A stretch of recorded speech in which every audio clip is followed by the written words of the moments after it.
Jadi kayak gini Mas, saya ingin mengatakan satu hal tentang pertanian gitu kan.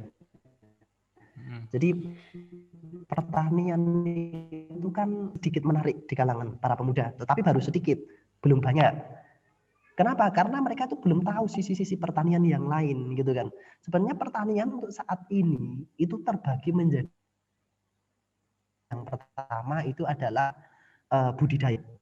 Seperti yang saya lakukan itu kan budidaya stroberi. Yang kedua adalah marketing yang bergerak di bidang itu, yang punya toko-toko organik. Yang ketiga adalah pengolahan hasil pangan. Itu juga ada beberapa teman, tapi ini belum banyak yang masuk di sektor ini.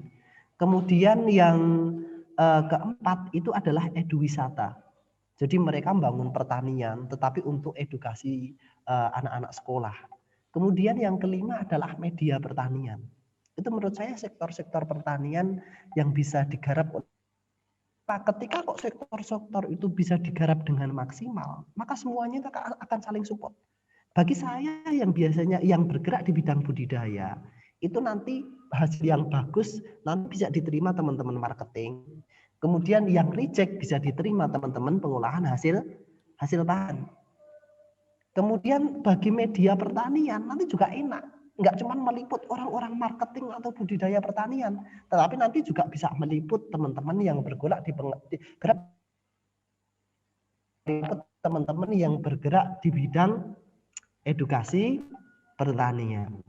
Itu Mas, nah, yang sisi-sisi pertanian. Tetapi alangkah baiknya ketika hal-hal itu semuanya berbasis organik. Ada pertanyaan lain nggak Mas? Mas Faris? Kalau saya sih sudah Mas, tapi kalau Mbak Sally nggak tahu. Sudah. Ini aku masuk nggak apa-apa ya? Nggak apa-apa, nggak apa-apa. Oh nggak apa-apa. Oke.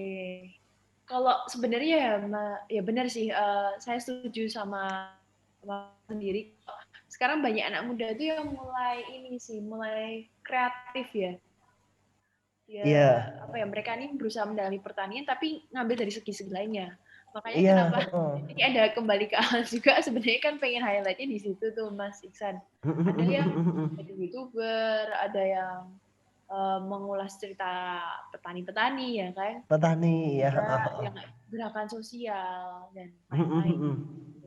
Jadi memang apa ya, kalau dilihat dari segi pertanian sendiri sebenarnya luas banget sih Mas Iksan. Luas sekali. Makanya Mbak, saat ini itu kalau saya lihat itu teman-teman tuh baru di marketing. Jadi kan toko-toko organik bermunculan di media sosial itu kan banyak yang berbasis pertanian organik. Tetapi ketika teman-teman yang bergerak di budidaya nanti sedikit, itu nanti barangnya yang dijual abal-abal. Ya. Nah, makanya untuk saat ini itu harusnya itu diperbanyak yang bergerak di bidang budidaya, sehingga nanti teman-teman yang bergerak di bidang marketing pertanian hasil panen organik pun nanti nggak kekurangan bahan.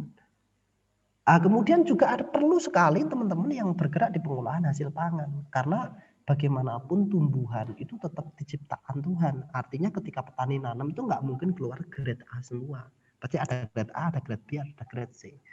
Sedangkan teman-teman marketing itu maunya kalau minta barang itu grade A, grade B, lah grade C-nya mau kemana? Makanya perlu ada anak-anak muda hebat nanti yang masuk di pengolahan hasil pangan.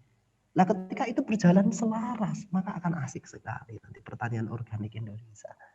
Itu harapannya. Teman-teman media pertanian juga nanti akan enak. Karena yang ketika mau meliput itu banyak pilihan, banyak orang hebat itu di setiap bidangnya. Begitu.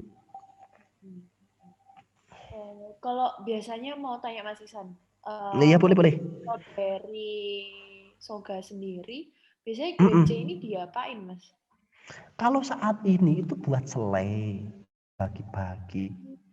Dibagi-bagi itu maksudnya ya dikasih tamu, dikasih tetangga. Gitu. Kebetulan kan saya kan banyak tamu Mbak, karena kan ketika saya sudah mulai dikenal itu kebetulan ada beberapa tamu, kemudian anak-anak PKL. Kan ada beberapa anak PKL dari beberapa universitas dan sekolah pertanian di tempat saya. Ya mereka masih konsumsi anak-anak itu aja. Iya. Berarti Mas Iksan ini ada tempat pengolahan untuk selainya sendiri ya? Iya, kebetulan selai itu kan cara pengolahannya kan nggak modern, Mbak. Masih bisa pakai manual gitu kan, cuman pakai blender, kemudian dimasak biasa itu kan masih bisa. Nah, jadi kalau di stroberi itu selain selai itu kan sebenarnya bisa ada keripik, ada manisan, ada banyak selai tadi, banyak. Cuman kan yang paling mudah, alatnya sederhana itu ya selai tadi. Kalau manisan, keripik itu kan harus pakai alat tertentu. Gitu. Oh iya, satu lagi Mbak. Halo, mumpung nggak ingat. Jadi kayak gini. Untuk yang kemarin-kemarin itu saya perhatikan itu banyak sekali petani yang sebenarnya butuh uluran tangan pemerintah, tetapi mereka tidak punya kelompok tani. Nah, sedangkan regulasi yang saat ini ada, pemerintah selalu memberikan bantuan itu ke kelompok tani, gitu loh.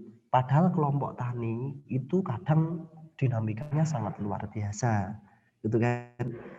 Untuk petani-petani organik dimanapun berada, itu pasti susah sekali membuat kelompok tani. Saya sangat yakin itu. Jadi misalnya seseorang mau bertani organik di basis pertanian pestisida, dia kan pengen mengakses beberapa bantuan dari pemerintah.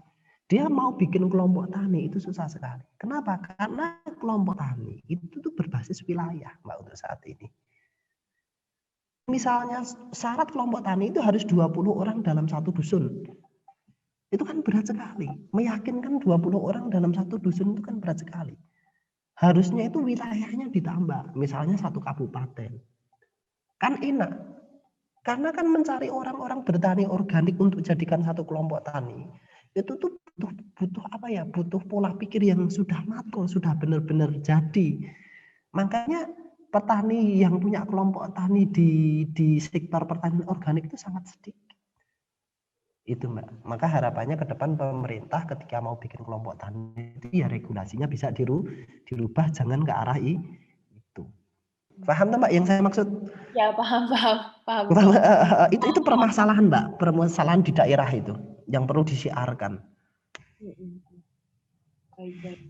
Ya. Kalau mau tanya Mas Iksan terkait ya boleh. stroberinya Mas Iksan ya. Ini kalau apa? Strawberry.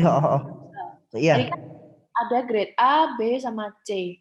Ini nilainya itu berdasarkan apa? Berdasarkan bentuknya, warnanya, atau gimana? Berat Mbak. Berat stroberi. Iya. Jadi kalau stroberi grade B itu ya 8 gram ke atas sampai sekitar 11-12 gram.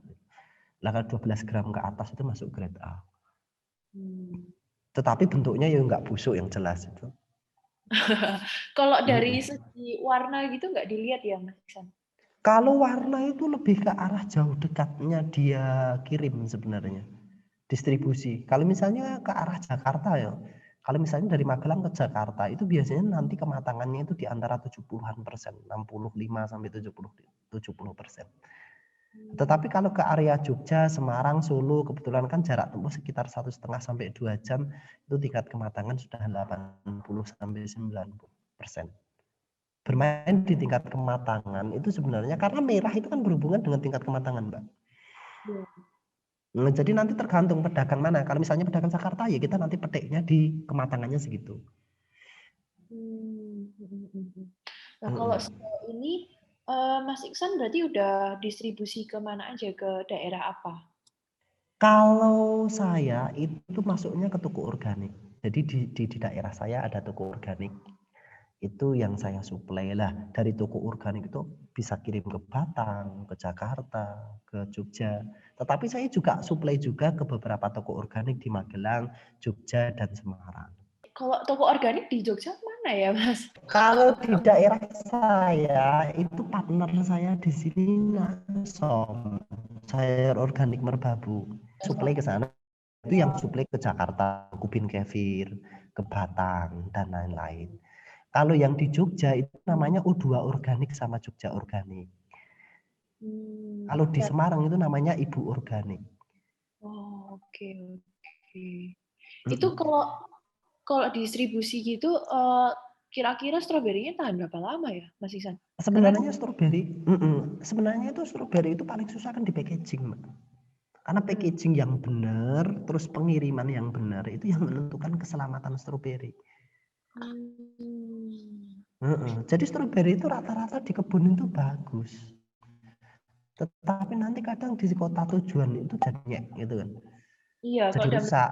Iya, itu sebenarnya permasalahannya di packaging sama di proses pengiriman. Betul. Jadi makanya kadang tuh. Tapi kalau misalnya packaging dan dari transportasinya udah bagus gini ya, Mas. Iya. Berapa lama ya? Kalau di showcase itu kalau tempat saya stroberi mampu 1 minggu lebih. Showcase ya. Kalau misalnya di suhu ruang itu ya 3 hari lah.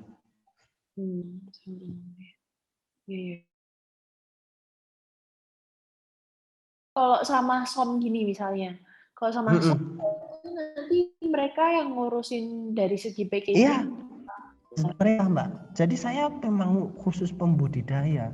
Jadi saya kirim dalam bentuk curah ke som.